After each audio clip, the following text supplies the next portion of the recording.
Alright, first and foremost, I want to say Kalalal, Yahweh Bashem Yahshai, Bashem Kodash, the bonus to the elders and apostles of Great Stone, and salutations to all the brothers pushing this word in all sincerity and in truth. I'm the brother Yahya, here once again with another good lesson. This one is going to be a historical lesson. I hope it is edifying unto the elect members of the nation of Israel, which are the Negroes, Latinos, and Native American Indians. Right? And when we speak about those people, we speak of them as being in a byword because that's not who they are. We call them Negroes, Latinos, and Native American Indians because that is the name that they are represented by today. But they are the true biblical Israelites, right?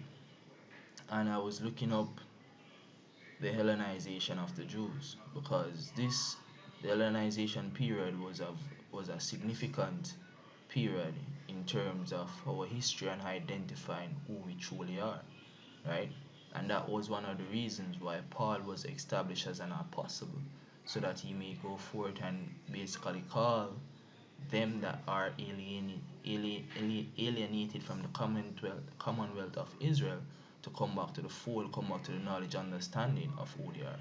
So, I hope that this is edifying. I want to do this as succinct as possible, get the information that is relevant to the history that shows you why Paul was going forward in the Greek states, preaching the mystery of the Gentiles, preaching the return of the Gentiles, which are foreigners, Israelite foreigners, to return to the knowledge, understanding of who they are. So let's get into this. So this is the book of Colossians chapter 1 verse 25.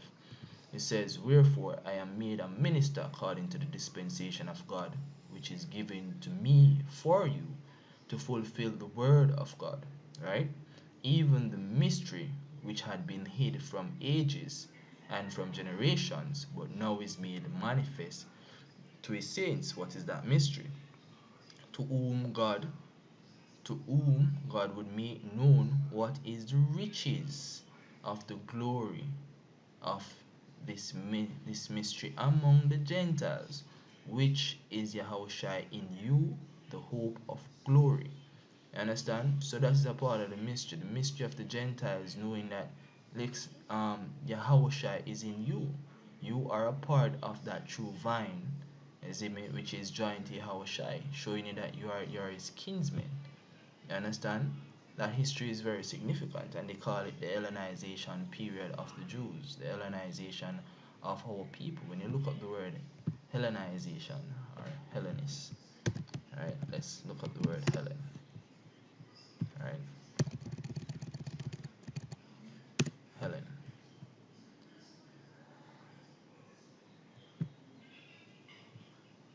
Helen. In Greek mythology, Helen means bright. Hellenist. Let's look up Hellenist.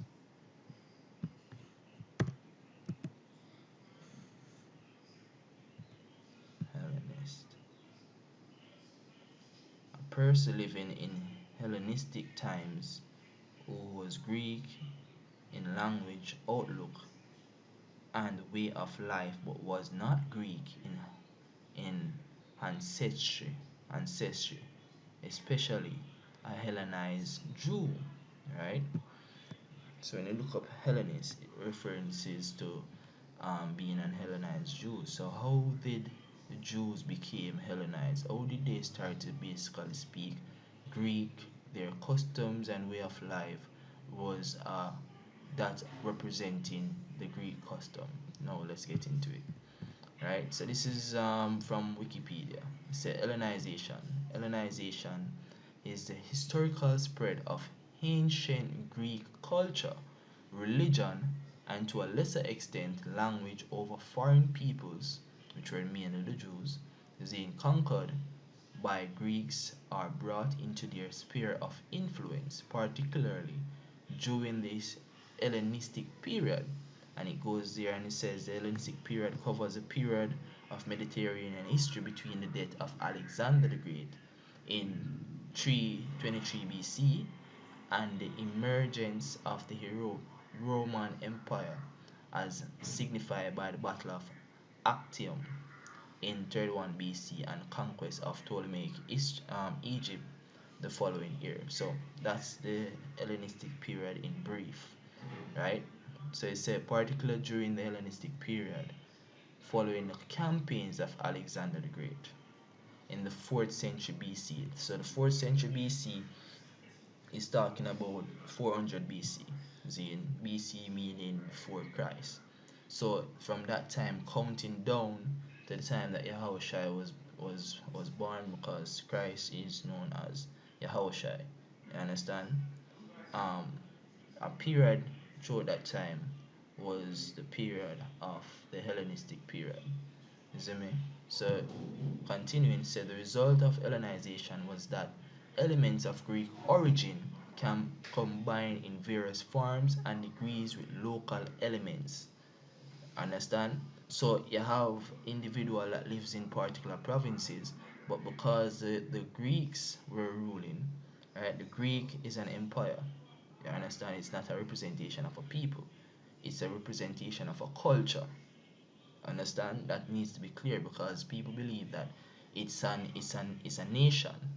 No, it's a classification of an empire, just as the Roman Empire was the classification of an empire. Understand? It doesn't literally mean that that's the people. It consists of a multitude of people, but it was headed by a particular nation of people, which are the Edomites. Those are the people that basically was the head of the Greek Empire, and they were the head of the Roman Empire. Understand? So the term Greek is a classification of the way of life, the language, and so forth. Right? So it said the result of Hellenization was that elements of Greek origin combined in various forms and degrees with local elements, and these Greek influences spread from the Mediterranean basin as far east as modern day Pakistan. Now I went and looked up what's like it? This was I went and looked up a map so that I could show you Mediterranean Sea, and going forward over in the region which is today called Pakistan, going close to India and so forth. So this was the region which the Greeks basically ruled over. As you can see on the map, we're gonna see some of these names in the Bible, right? Where Paul went to, right? So you can see Macedonia, you can see Armenia, Media, Parthia, right? Bactria, and so forth. Persis, Babylonia, and so forth. So these are some of the various states or provinces that the Greek Empire ruled over, as you can get a visual representation. So going back to the thing, so it said spread from Mediterranean base as far as the modern in Pakistan. In modern times, Hellenization has been associated with the adoption of modern Greek culture and the ethnic and cultural Romanization of Greece, right? So when you go down, right, it speaks on particular regions that the Greek Empire ruled over: Crimea, Israel, Parthia, Persidia, Pamphylia, um, Phrygia, Syria, Bactria, and we're going to see some of these names coming up soon, where men came from to go to Jerusalem, showing that those places are the places that Israelites were scattered to. Understand?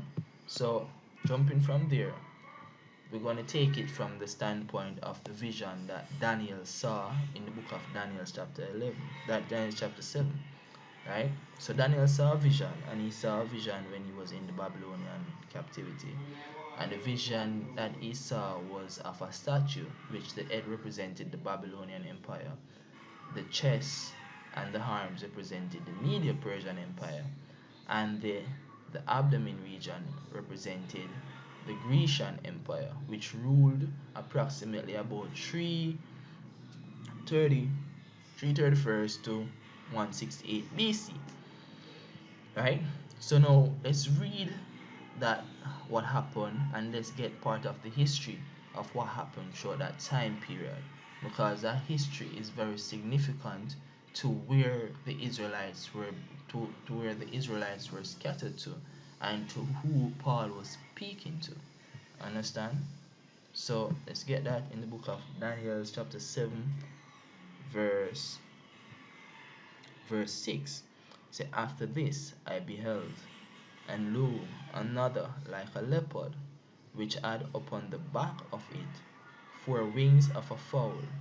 The breast had also 4 heads, and dominion was given to it. Now the 4 heads represents the Alexander generals. The leopard itself is a representation of Alexander, right? And the 4 wings of a fowl, and the beast also had 4 heads, are a representation of Alexander generals. So now, if you know the history, Alexander is the one who ruled after his father, um, Philip, and that is made mention of in the book of First Maccabees. So just follow me, right? So Alexander took control of the Grecian Empire. He took power from Darius the third, right? And from his reign, through his generals, the power that he had, he amassed that great empire, which is known as the Greek Empire, right? I always repeating it because I wanted to keep following where I'm going with this, right? And when he died, as it's going to read in the book of Maccabees, when he died, his generals all took crowns upon themselves, declaring themselves to be somewhat of a ruler or a king, and they set up provinces for themselves and ruled from there, and there were wars amongst them, right? But there is a specific individual that came down in the line of the Seleucid Empire, which is that individual that the scripture referred to as that wicked root that put the Israelites them under a state of austerity, which caused them to forget who they are gradually over a period of time. So now let's read this, right? First Maccabees 1 and 1. And he said, and it happened after that Alexander, son of Philip the Macedonian, who came out of the land of Shittim, had smitten Darius, king of the Persian and the Medes, that he reigned in his stead and first over Greece. So Alexander smitten Darius, kings of the Mede. Let's get that in his history, right? I read it here somewhere. Alright, here it is. He subsequently overthrew Persian King Darius III and conquered the Achaemenid Empire in its entirety. Right? So that is Alexander, and here is the historical reference to it. Right? And I'm going to read up here as well. It says Alexander of Macedon, commonly known as Alexander the Great, was a king of the ancient Greek kingdom of Macedon, and it gives you where Macedon is, right? Showing you that Macedon is, let me get back this map here. Let me see if I see it.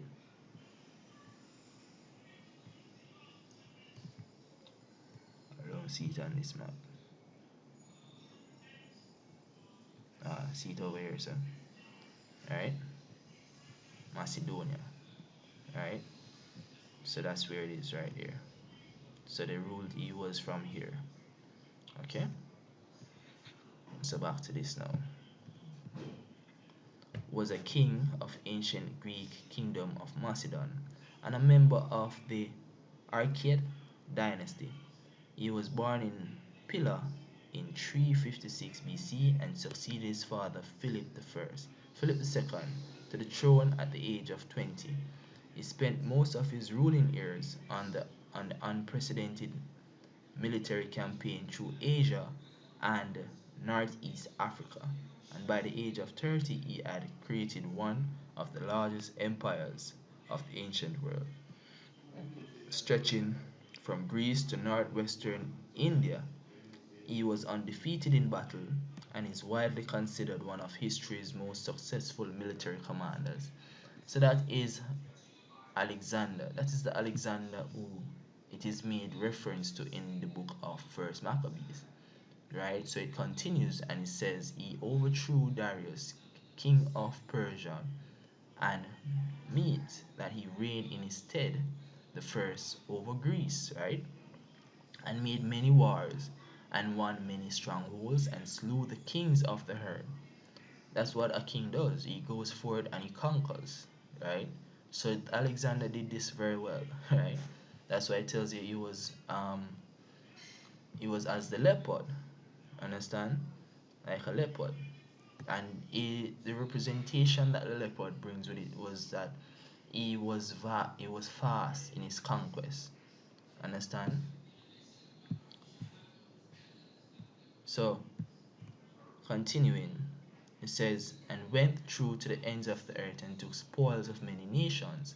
And Israel was one of those nations that he took spoil from as well, right?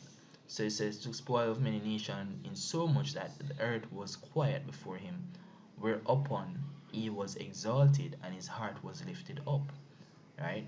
Meaning that he basically exhumed pride. His heart was lifted up. The earth was quiet before him, meaning that he conquered to the point where he had no more to conquer. He expanded his reign to such a great extent that there was no other left to come up against him. Understand? And he conquered and he gathered a mighty strong host and ruled over countries and nations and kings who became tributaries unto him. And after these things he fell sick and perceived that he should die. So Alexander did not die in battle. He actually fell ill and he died of a natural death, right? And what happened after that? So wherefore he called his servants, such as were honorable and had been brought up with him from his youth, and parted his kingdom among them while he was yet alive, because Alexander did not have an heir to to basically carry on his name. Understand? To carry on his dynasty. That is what a dynasty is about. A dynasty is about a king ruling and then passing on the throne to his son. So Alexander did not have that. So what happened is that he departed his kingdom among his four generals, which his four generals are Cassander, Lysimachus, um, Ptolemy, and Seleucus. Those are the four generals that the land was parted between amongst, right? So Alexander reigned 12 years and then died, and his servants bare ruled everyone in his place. And this is the history of what happened there is mentioned in the book of Daniel's 8. I'm going to start at verse 3. Then I lifted up mine eyes and saw, and behold, there stood before the river a ram, which had two horns, and the two horns were high, but one was higher than the other, and the higher came up last. So the two horns, right? The two horns were high, but one was higher than the other, and the higher came up last. This is representation of the Media Persian Empire. So now, if you know the history behind the Media Persian Empire, the Medes ruled first, but it says that the higher, right? But one was higher than the other, and the higher came up last, right? So the Medes were ruling first, and they were basically engulfed by the Persian Empire. So they joined together, so to speak. Thus the term Media Persian Empire, right? So that is the representation of the two horns. You understand? One was small, one was higher, right? And what happened is, say, I saw the ram pushing westward, northward, and southward. so that no beast might stand before him. So that is representation of the direction in which he conquered. The Media and Persian Empire conquered. So it said, neither was there any that could deliver out of his hand, but he did according to his will and became great. Right? And as I was considering, behold, an he goat came from the west on the face of the whole herd and touched not the ground. And the goat had a notable horn between his eyes. This is representing who? The the this is represented Alexander, right? Because he's the one that came and took down the Media Persian Empire. So it says the goat had a notable horn with his eyes, right, between his eyes, representing Alexander. And he came to the ram that had two horns, which I had seen standing before the river, and run unto him in the fury of his power. Right? It's funny because whilst Alexander was basically conquering the Persian Empire, the Medo Persian Empire, Darius actually was defeated in battle, and Darius started to run, right? And the thing is that Alexander pursued after him so that he could kill him, right? So it's the scripture here says that, and run unto him in fury of his power. So it reminds me of that story that shows you that the um, Alexander did not want anyone remaining that could rise up the Persian Empire to come to basically fight after him. So that was the furiousness of Alexander, who headed the Greek Empire, right? So continuing, I saw him come close unto the ram, and he was moved with choler against him, and smote the ram and broke his two horns, and there was no power in the ram to stand before him. But he cast him down to the ground and stamped upon him, and there was none that could deliver the ram out of his hand. And right? So now it said, therefore the he goat waxed very, very great, which means that he amassed a vast land mass of rain, right?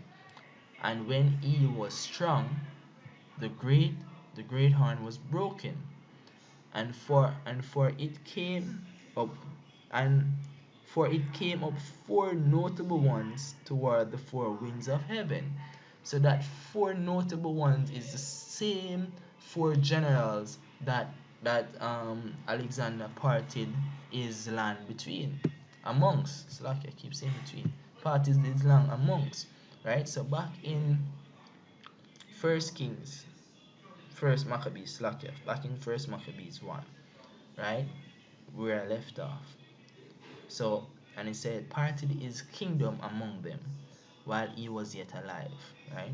So Alexander reigned 12 years and then died, and his servants bare ruled, everyone in his place, right?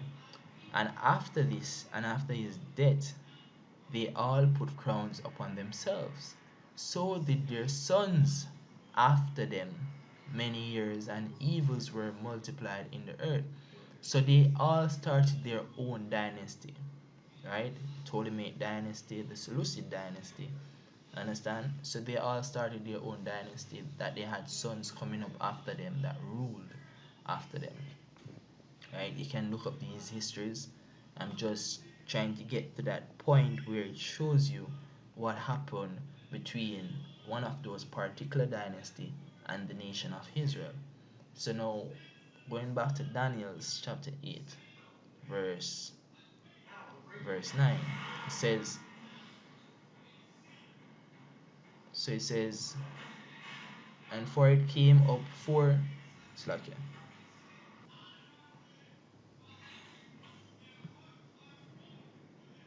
Alright. So say, and for it came up four notable ones toward the four winds of heaven, as I've mentioned, Cassander, Lysimachus, Ptolemy, Seleucus, right? And out of one of them came forth a little horn. So out of one of these particular dynasties came forth a little horn, which waxed exceeding great, toward the south and toward the east and toward the pleasant land. So now this little horn is going to be made mention of also in the book of First Maccabees, right? So this little horn is none other than, and there came out of them a wicked root, Antiochus, surname Epiphanes. So Antiochus Epiphanes was that little horn that came out of one of them, which is he came out of the Seleucid Empire, right? Son of Antiochus the king, who had been an hostage at Rome, and he reigned Slakia, and he reigned in the 137th year of the kingdom of the Greeks, right? So Antiochus Epiphanes reigned. So now let's get the Seleucid Empire. So the Seleucid Empire started with Antiochus, known as Seleucus First Necator. Understand? He is the founder of the Hellenistic Seleucid Empire. So that was the general that is was that came up under Alexander, right? And then after a couple generations down the line, then came forth Antiochus Epiphanes, right? So when you look up Antiochus Epiphanes, it says his name means God manifest. Was a Hellenistic king of the Seleucid Empire from 175 BC until his death in 164 BC. He was a son of King Antiochus III the Great. His original name was Mithridates. He assumed the name Antiochus after he ascended the throne. Notable events during the reign of Antiochus V include his near conquest of Egypt, his persecution of the Jews of Judea and Samaria, and the rebellion of the Jewish Maccabees.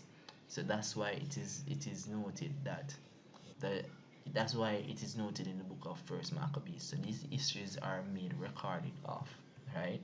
So I'm just showing you that the Bible lines up with secular history. Understand? Secular history matches perfectly in line with the scriptures, and we use the scriptures as a guideline to navigate what happened in history. So as it just said, right? Just said that is persecution of the Jews of Judea and Samaria and the rebellion of the Jewish Maccabees. So we're getting into the nitty-gritty of it now as to how the Jews were removed from their ancestry. So we're going into that. So continuing, says, in those days went out of Israel wicked men who persuaded many, saying, let us go and make a covenant with the heathen that are round about us, for since we departed from them we have had much sorrows. So this device pleased them well. Then certain of the people were so forward therein that they went to the king, who gave them license to do after the ordinances of the heathen, whereupon they built a place of exercise at Jerusalem according to the customs of the heathen, and made themselves what? Uncircumcised. So when Paul was speaking to the uncircumcision, it is the same Jews that he was speaking to, right? It was same Israelites that they were speaking to, men. The uncircumcision, because they what? Made themselves uncircumcised in following the customs of the heathen, right? So it says made themselves uncircumcised and forsook the holy covenant and joined themselves to the heathen and were sold to do mischief. Understand? So they started to perpetuate, man, this recognition of the Greek customs. You understand? Because they joined themselves to the heathen. They joined themselves to the ways, customs of the heathen. And what would happen generations after generations of that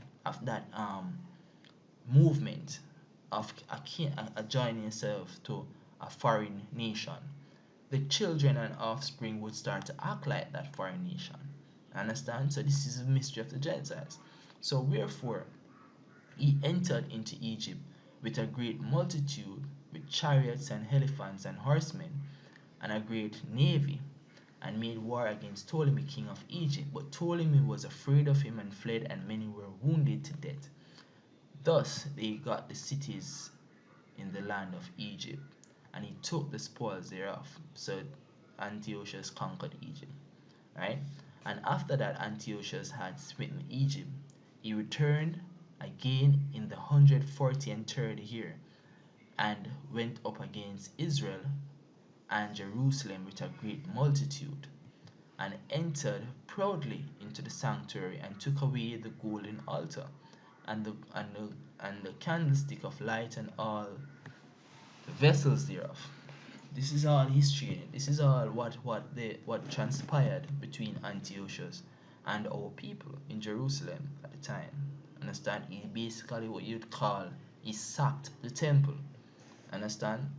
And the table of the shewbread, and the pouring vessels, and the vials, and the censers of gold, and the vial, and the crown, and the golden ornaments that were before the temple, all which he pulled off.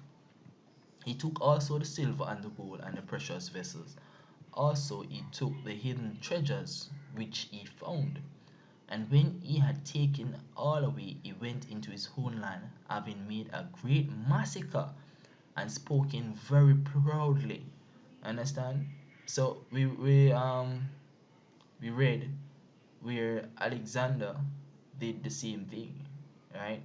So there's a section in history that shows you that because none of them were what you would call an offspring of Alexander, they tried to mimic his doings as much as possible to show that they were the true heir apparent, right? So they acted like him, they named provinces after themselves so that they could basically be as similar to Alexander as possible. Right? So the scripture says is and spoken very proudly. That is a characteristic trait that they adapted as well from Alexander. Right? Continuing. So therefore there was a great murmur in Israel and every place where they were, so that the princes and elders mourned, the virgins and young men were made feeble, and the beauty of women was changed. Right? I'm going to jump down a little.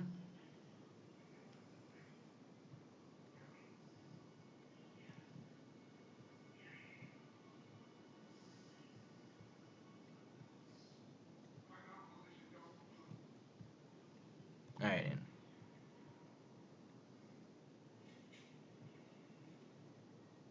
Alright, verse 41. It said, moreover, King Antiochus wrote to his whole kingdom that all should be one people. So this was a decree, right, by King Antiochus Epiphanes. So he wrote to his people that all should be one people, right, and everyone should leave his laws.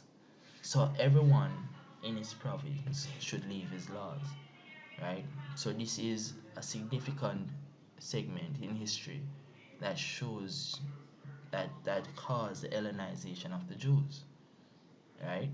That caused them to not remember who they are, right? That that that all should be one people, and everyone should leave his laws. So all the heathen agree, according to the commandment of the king. Yea, many also of the Israelites consented to his religion, and sacrificed unto idols, and profaned the Sabbath. For the king had sent letters by messengers unto Jerusalem and the cities of Judah, that they should follow the strange laws of the land, and forbid burnt offerings and sacrifice and drink offerings. And in the temple, the scripture said they shall think to change our times and laws. This was a part of that transition of changing the times and laws of the nation of Israel, right? And forbid burnt offerings and sacrifice and drink offerings in the temple, and that they should profane the Sabbaths and festival days, and pollute the sanctuary and holy people, right? Set up altars and groves and chapels of idols, and sacrifice swine's flesh and unclean beasts, that they should also leave their children uncircumcised, and make their souls abominable, with all manner of uncleanness and profanation. Didn't I read this in the book of yeah, here it is, right?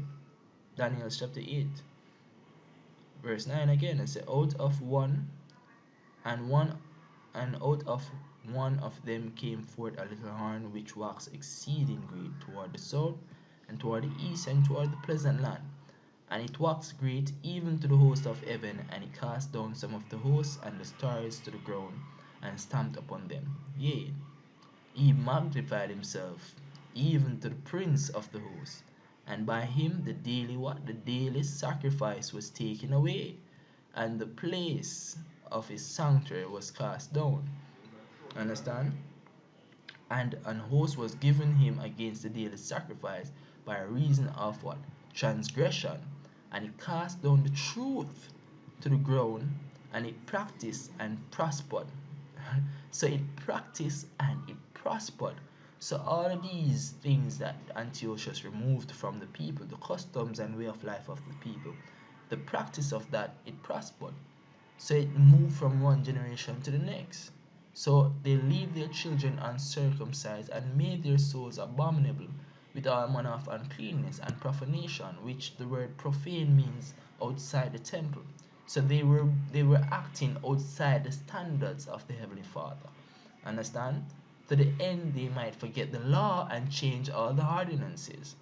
And whoso would not do according to the commandment of the king, he said he should die. So this was a mandate. So this was a mandate that it was declared by the king. It was mandatory to leave your laws of to leave your customs and way of life. Alright?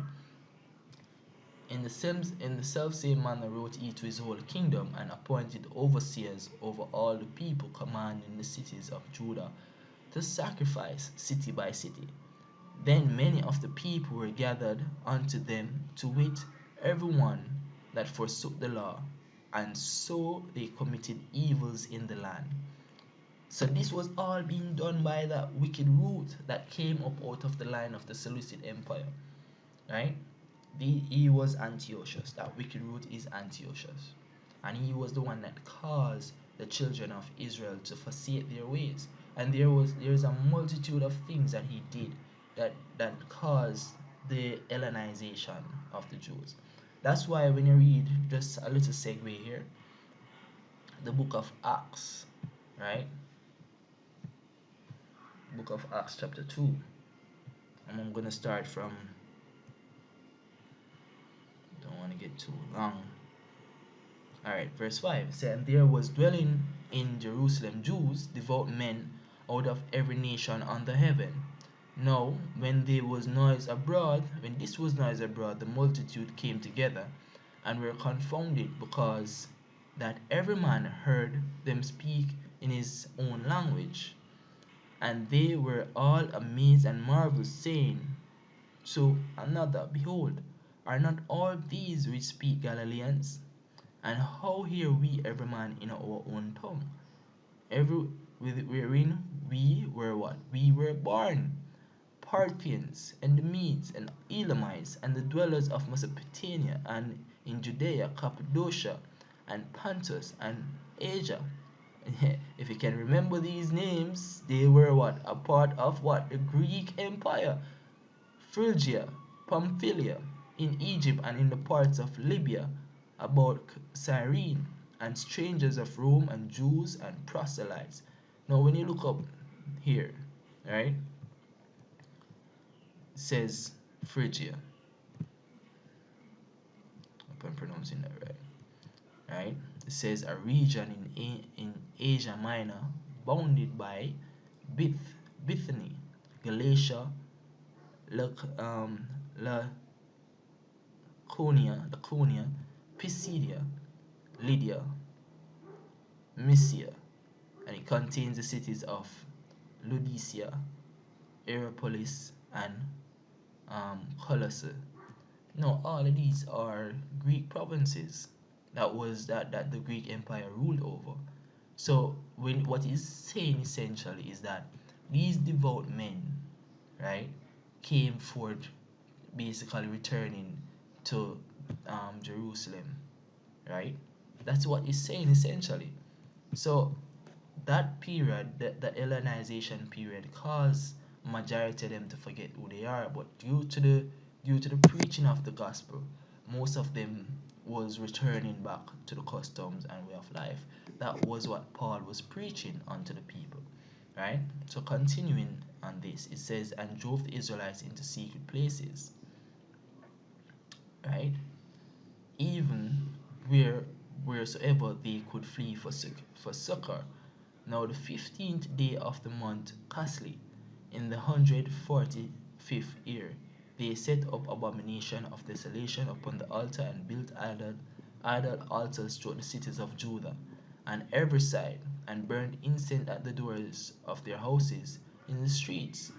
And when they had rent in pieces the books of the law which they found, they burnt them with fire. And whosoever was found with any of the book of the testament, or if any committed to the law, the king's commandment was that they should what? Be put to death. Thus did they by their authority unto the Israelites every month, to as many as were found in the cities. Understand? So we can leave that right there. Right? So that wicked root was Antiochus. He was the one that declared a law that caused all the people them to forget who they are, to stray from the law, statutes, and commandments of the Heavenly Father, to forget their heritage, thus causing the Hellenization of the Jews. And when we looked up the word Hellenist, and Hellenist is a person who adapts ways, customs of the Greek Empire, right? Of the Grecians, right? So now from there we can jump to, and we used Acts to show you that the men that were coming up to Jerusalem were from these areas. Understand? And thus saying that shows you that when Paul, James, and the other apostles going forth, they were preaching unto the Israelites because they became Gentiles. They became a foreign nation. That's why we call them Gentiles. Where Gentiles comes from the Greek gentilos, which means a foreigner. They became a foreigner because they grew up knowing the ways and customs of the Greeks, right? So this is the book of 1 Corinthians 12 and 2. Say, he knew that ye were Gentiles carried away unto these dumb idols, even as ye were what? Led. We just read how they were led, right? So now jump into Ephesians 2 verse 11. So wherefore remember that ye being in time past Gentiles in the flesh, who are called uncircumcision, by that which is called circumcision in the flesh made by hands. So they were called uncircumcision because when we read the book of First Maccabees, they what? Made themselves uncircumcised, right?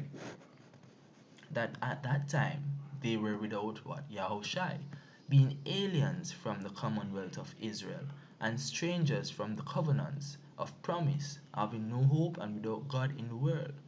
Understand?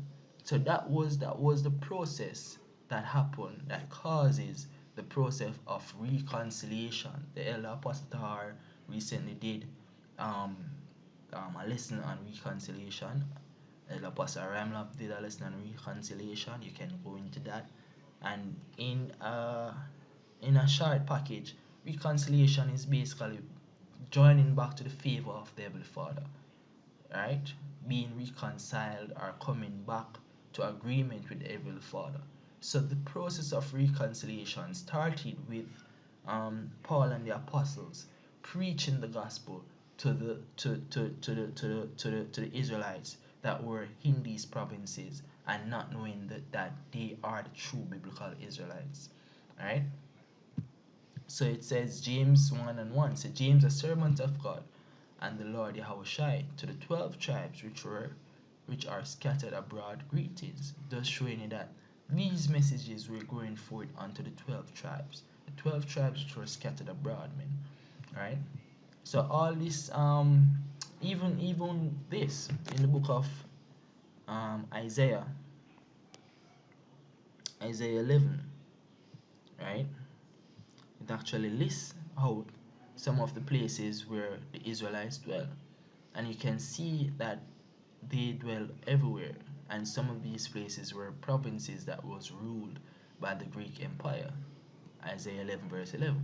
And it shall come to pass in that day that the Lord shall set his hand again the second time to recover the remnant of his people, which shall be left from Assyria, and from Egypt, and from Paros, and from Cush, and from Elam, and from Shinar, and from Hamath, and from the islands of the sea. Right? So these are some of the places which the Israelites dwelled in. Understand? And this is how vast the Greek Empire was. Right? And with that, I hope that this lesson was edifying. I hope you maintain focus while I did this lesson. I hope it was edifying unto the leg. I want to say all praises to the Father and His Son, Yahweh Shai, and salutations to all the brothers pushing this work in all sincerity and in truth. Shalom.